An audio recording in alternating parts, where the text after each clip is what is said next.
and welcome to the At Peace Parents podcast. I'm Casey, and I'm here to empower you in your decision making as a parent of a demand avoidant child.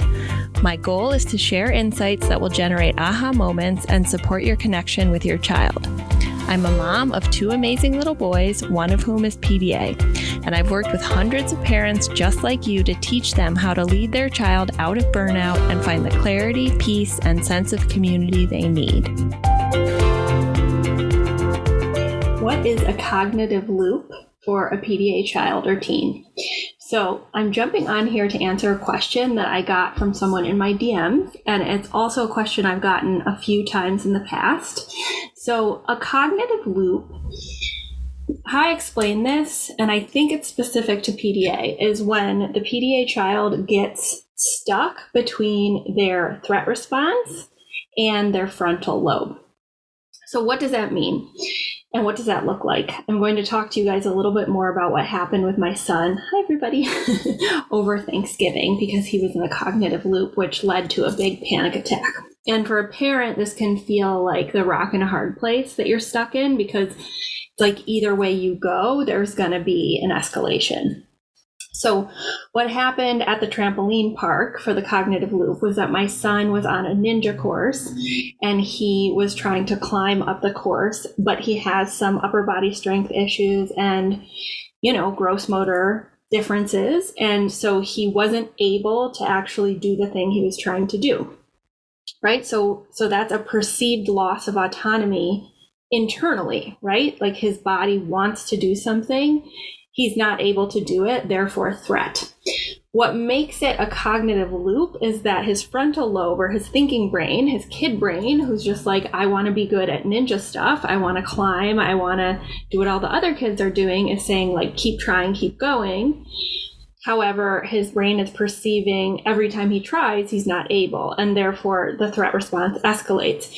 So he got into a cognitive loop where he was increasingly dysregulated, but wouldn't stop doing the thing that was dysregulating him. And so for a parent, that can feel like this impossible situation, because if you let them keep trying, like keep trying the ninja course and failing, quote unquote, then you keep escalating, moving towards panic attack. And then on the other hand, if you intervene as a parent, which is ultimately, I think, what my husband had to do, I wasn't there, that's a loss of autonomy, and he perceived equality because my husband took him off the ninja course. So there's that threat response there too. So it's a cognitive loop for the PDA child or teen, but for the parent, it's this like rock in a hard place. You can see things going off the rails. So I'm wondering if any of you who have joined have experienced that with your child or teen. It's something that I've experienced quite a few times. I remember the first couple times I noticed it was when my son was much younger. And I remember thinking, like, does he cognitively not understand what he's doing?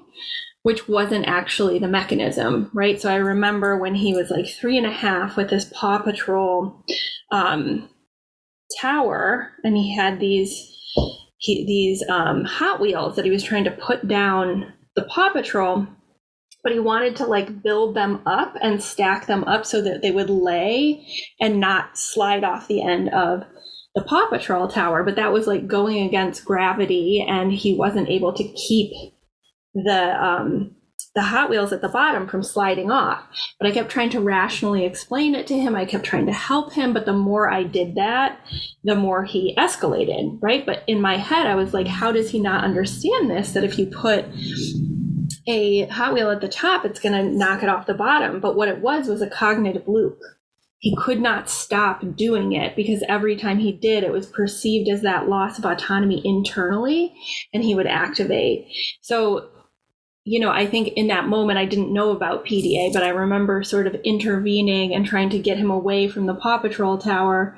And then he completely escalated and melted down. So the cognitive loop, another example is like when my son a year ago would play video games. I mean, this still happens sometimes, where it's clearly dysregulating him as he's playing the video game, but he can't stop playing, right? And it's a cognitive loop. So from a parent's perspective, it just looks like we're headed towards disaster. So I just wanted to jump on here and share that with you guys, because I've gotten questions about what a cognitive loop is. So I hope that's helpful. I'm going to put it on tiles so that people who actually ask me can see this quick live. I hope you guys are well.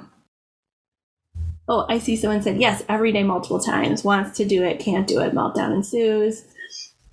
We have, and it usually ends in destruction of items. I see it as part of OCD. Yeah, that's another way of looking at it for sure. I look at it as but I think the approach to it is different. Like OCD is sticky, so you want to move them through it. Whereas with PDA, it's I always imagine inside my son's brain, him moving between the frontal lobe or the thinking brain and the survival brain,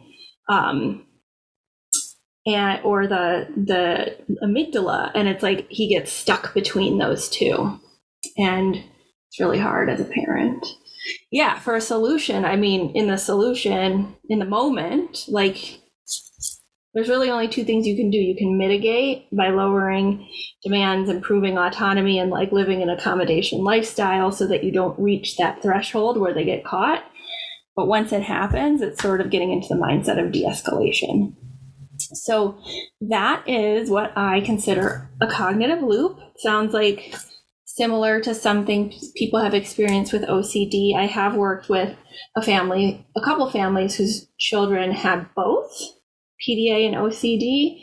And I think what matters here is distinguishing what actually helps the child, because for PDA, pushing the child past or through a sticky cognitive situation can backfire, whereas for OCD, that might be the appropriate treatment.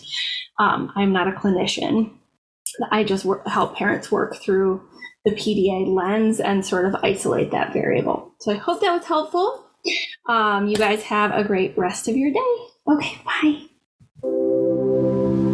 Thanks everyone for being here with me at the At Peace Parents podcast. This is your source for all things related to understanding, supporting, accommodating, and advocating for your PDA child. To go deeper on any of these topics, check out my course offerings and masterclasses at the website www.atpeaceparents.com.